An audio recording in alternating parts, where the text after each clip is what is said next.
All right, this morning we're going to jump into Revelation 12. We finished 11 last week, and that kind of finished we said it was like an aerial view. The last couple of chapters had been a flyover view of the tribulation period. And we saw at the end Jesus returns. Well, now we're fixing to see we're going to kind of fly in and see more detail about what's going on kind of throughout the tribulation period. And this one, Revelation 12, is really neat because it kind of goes over the whole thing that's been happening since the beginning.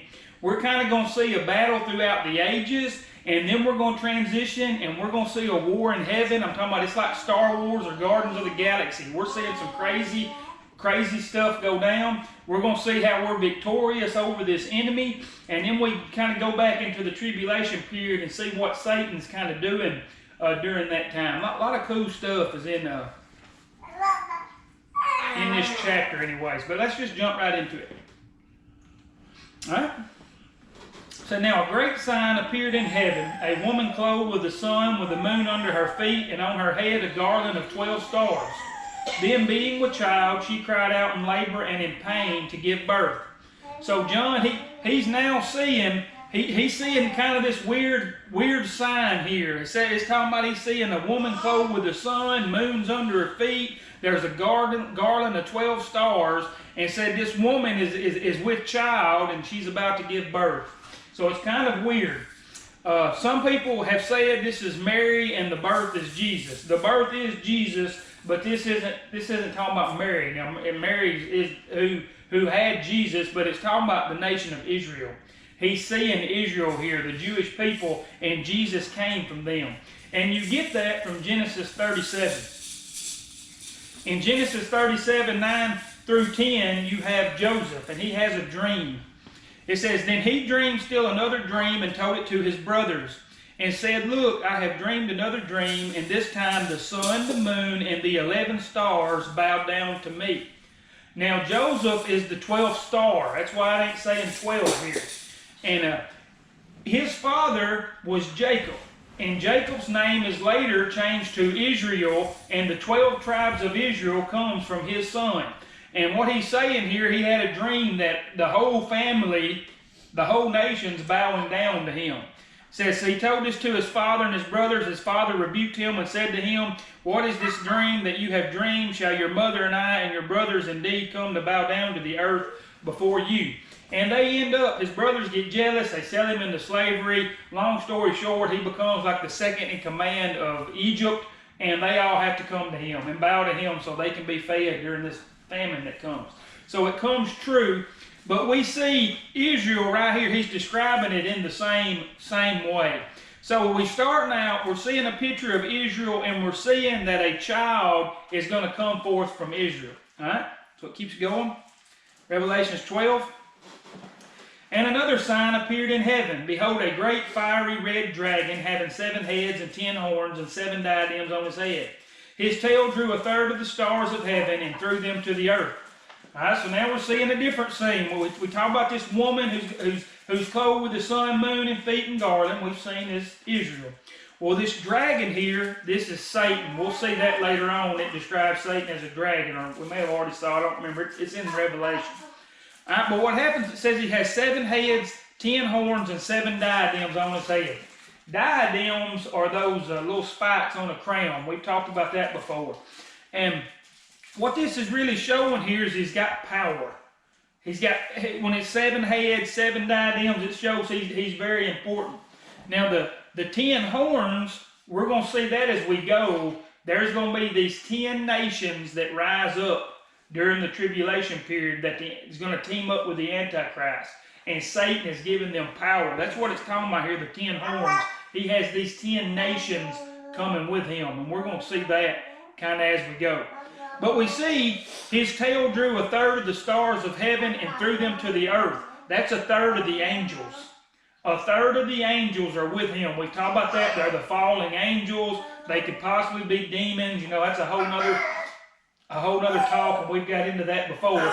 But we've all heard the stories. Satan and his angels, they're here pretty much causing havoc here on planet Earth. And this is what Satan's been wanting to do from the beginning. says, and the dragon stood before the woman who was ready to give birth to devour her child as soon as it was born. And that's exactly what Satan has wanted to do. He wanted to stop Jesus.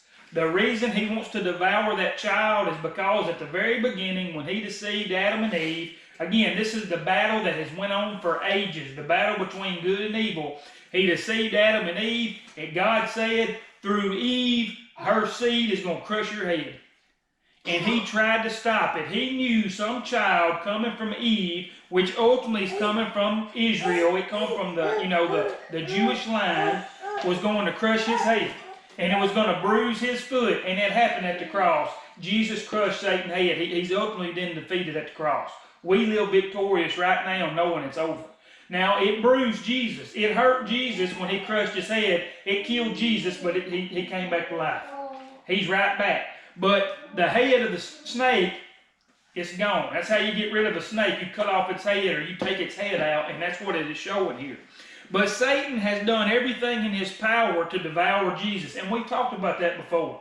It started right off the bat, Cain and Abel. He gave the good offering to God, and Satan goes to him and says, you need to kill your brother. You need to kill him. Look, God's blessing him. He only wanted him to kill his brother because he was scared of him. He thought that was going to be the one that crushed his head. Then, of course, it kept going. Look at Moses was hidden in a basket because there was that decree to kill all the children.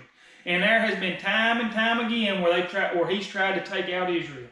And then, of course, we get to Jesus. Jesus is born. It gets to Herod. Hey, we need to kill all these kids right now. He tried to devour Jesus with King Herod. It didn't work. There's a whole bunch of stuff happening there, and Jesus got away from it.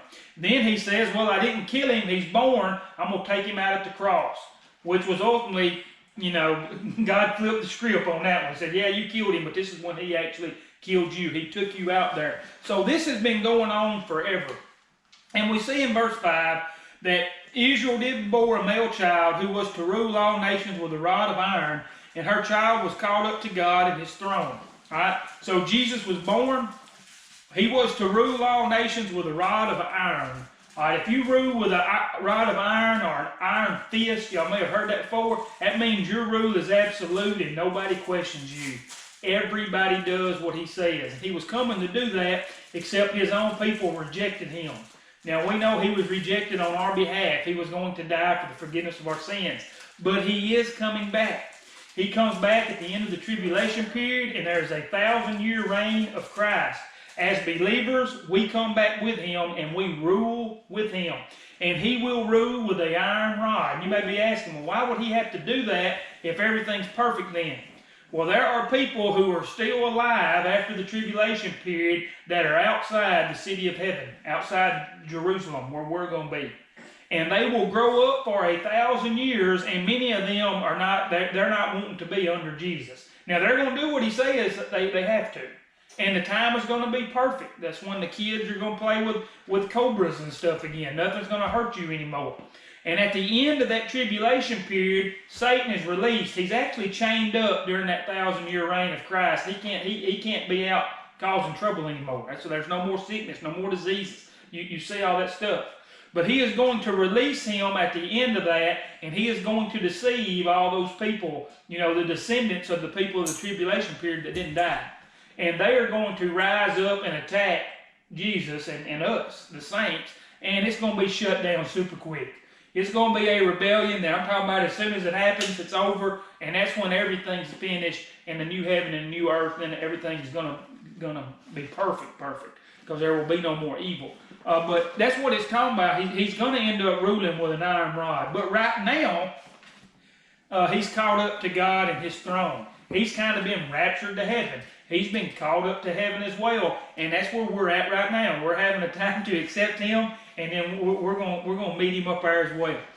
All right. So far so good. It's not too. It kind of makes sense. All this right here. All right. Verse 6. Then the woman fled into the wilderness, where she has a place prepared by God, and they should feed her there 1,260 days. All right. So it's talking about Israel's going to flee into the wilderness, and God's going to take care of them. That's 3.5 years. Now, I'm not 100% on this, but I believe this is talking about the 3.5 year period, the tribulation period, 7 years. The halfway point is when the Antichrist does the abomination of desolation in the new temple that's going to be built. And he tells everybody to worship him.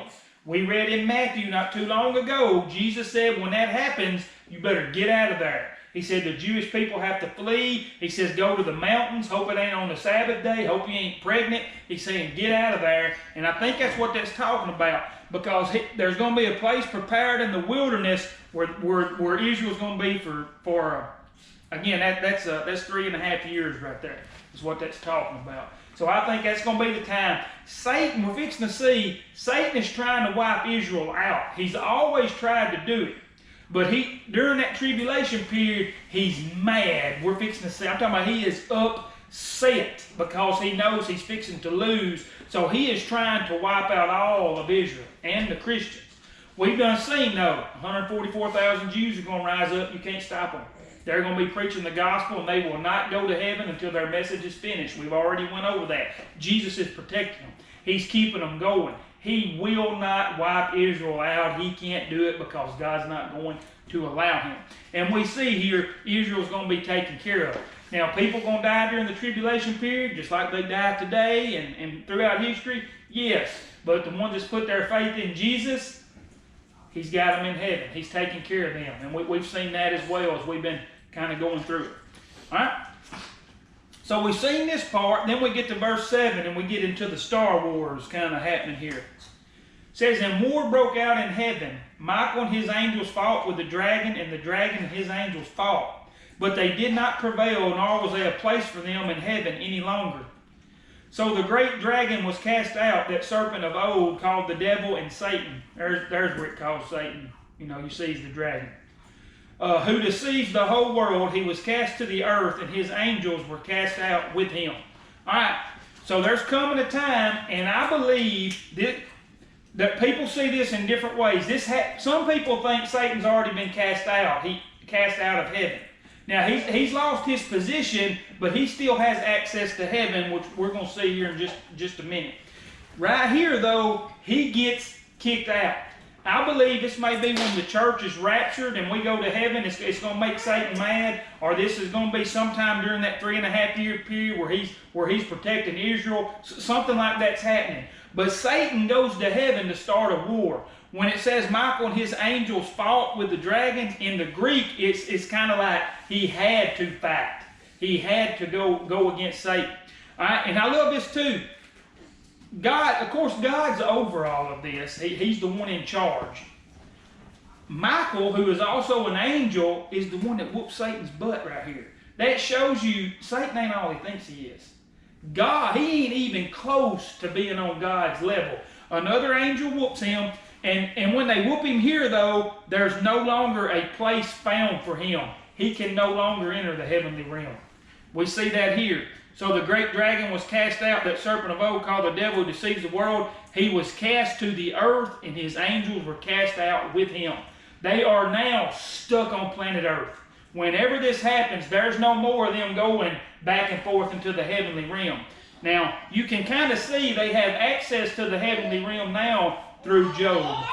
Job 6:7 says, now there was a day when the sons of God came to present themselves before the Lord, and Satan also came among them. And the Lord said to Satan, from where do you come? So Satan answered the Lord and said, from going to and fro on the earth, and from walking back and forth on it. So we see the sons of, where it says the sons of God present themselves before the Lord, it's talking about angels. When the angels presented themselves, Satan was also among them. And God asked him, say, where have you been? And this shows us what Satan does. Satan answered the Lord and said, from going to and fro on the earth, and from walking back and forth on it. Now, he still has access to the heavenly realm here, but he does on the earth. And I think it's in Peter, it's either Peter or Timothy, we see that Satan is walking around earth like a roaring lion, seeing who he may devour. That's what he's doing right now. He's looking for people he can get, ultimately condemn. We're fixing to see what he does in a minute. But when this happens and Michael kicks them out, they no longer have any access whatsoever into heaven. Whether God invited them back in the past or not, I don't know. But we see here, they're out of luck. They're stuck on planet Earth. That makes sense so far? We kind of rolling with it here. All right, verse 10. I love this part. This is one of the best parts of Revelation to me, and what I believe. It says, "Then I heard a loud voice saying in heaven," this is after they throw Satan to planet Earth, "Now salvation and strength in the kingdom of our God and the power of his Christ has come. For the accuser of our brethren, who accused them before our God day and night, has been cast down." That is how Satan attacks us. We see he is accusing us before God day and night. He's accusing us, and he's accusing us of being sinners. Satan is a lawyer, and he knows the law perfectly. He uses the law against us. That's what he's doing. That's why Jesus, the Bible says, is our advocate. Jesus is our lawyer fighting on our side. He goes to God and says, "No, my blood has redeemed them." Satan's going to God and saying, "No, they broke this law.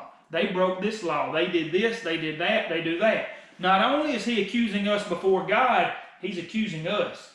When he is walking on the planet looking to who he may devour, that's exactly what he's talking about. He is finding people and he's telling them, "You're worthless, you're no good. I know where you messed up here, I know where you messed up here. You're undeserving of God's love. There's no way you can be a believer." And now the people who believe it, they're the very ones who he devours. Because when you start believing, especially if you're a believer, when you start believing you're undeserving because you failed by the law, you put yourself back under the curse of the law, so therefore you start experiencing all that worry, depression, fear, sickness, disease, money problems, family trouble, just all sorts of trouble starts happening. But when you keep it on Jesus and you know you're right in him, he can't devour you anymore. You are living in full grace. And we're fixing to see that here. They're praising right now, salvation, strength, and the kingdom of our God and the power of his Christ have come. He's come for the accuser of our brethren. That's what he's going to end up doing. Who accuses us day and night. And how do you overcome Satan? They overcame him by the blood of the Lamb and by the word of their testimony, and they did not love their lives to the death. How do we overcome Satan? Again, he's fighting us with accusations. He's accusing us. That's what he's doing all the time. When he accuses us of saying, "You're a worthless sinner because you did this, that, whatever," we overcome by the blood of the Lamb. That's when we say, "Hey, I may have failed at the law, but I'm righteous by faith apart from the law. Jesus has cleansed me." That's our testimony. We overcome by the blood of the Lamb and the word of their testimony. Every time Satan attacks us, we speak the gospel to him. We do it every single time. When he says we don't deserve this or we don't deserve that, that may be the case by the law, and he's absolutely right. But because we got Jesus, he's wrong. And we start speaking that over him. And then we see they did not love their lives to the death. That kind of goes, it ain't about our life anymore. It's not about us. We're alive in Jesus now. It's no longer I who live, it's him who lives in me. And we put our faith in Jesus and we live that way. But it's also, because we're going to see during the tribulation period, many people's going to die. It's the same way today. When we know that even when we die, because we're alive in Jesus, we're just going to go to heaven and it's good, it changes your life. It changes how you look at everything and how you live. And that's what it's talking about. But verse 11 is huge even for us today. We need to remember we overcome Satan. And he attacks us with he does bring this condemnation against us. But when you understand that when you believe you're under the law, you're living under the curse, all the other bad stuff that happens is coming from the curse.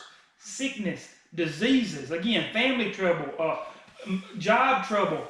All of that is ultimately coming from his condemnation. And a lot of people don't understand that, but we understand it. And when you start declaring, "I'm right by faith, it ain't about the laws and rules anymore," your life changes. And then also, I won't say a side effect, it's a direct effect of this. When you start believing right, when you believe you're righteous through Jesus, his righteousness starts coming out of you and you start living a holier life. That's how you stop messing up as much, where Satan can't condemn you as much. You can be, which he can't condemn you anyways, you're alive in Jesus. But you do start living a holier life as you put it all on Jesus. So that's an awesome verse to keep, Revelations 12:11. It's all about the blood of the Lamb, your testimony, you're declaring the gospel of Jesus, and you're just alive in Him. So really good verse right there. Y'all got anything? We're good so far? River want to talk? You can go a little bit, girl. Keep getting it. All right, let's keep going here. About to finish up. Verse 12. Therefore rejoice, O heavens, and you who dwell in them. Woe to the inhabitants of the earth and the sea, for the devil has come down to you having great wrath, because he knows that he has a short time. All right, when he gets kicked out of heaven and he can't go back up there and he's stuck on earth, he's mad. It says he has great wrath because he knows his time is short. I'm talking about he's going on a rampage down here on planet Earth. And then we see some of the stuff he's doing in the very next thing, and it's stuff we've already seen in the flyover view. It says, now when the dragon saw he had been cast to the earth, he persecuted the woman who gave birth to the male child. He goes after Israel. He tries to destroy Israel. Now, he's been doing it all throughout history with Hitler and all this other stuff, but he is on a rampage now. Again, he's the one in charge of the Antichrist, and when he's got him to do that abomination of desolation, they chopping heads and stuff off if anybody says they worship God. That's part of him being mad. And we already talked about he could be the very one riding the fiery red horse. You know, it kind of looks like the fiery dragon, which is war. Why is he starting so much wars? And he's mad. He is upset. He's going after people.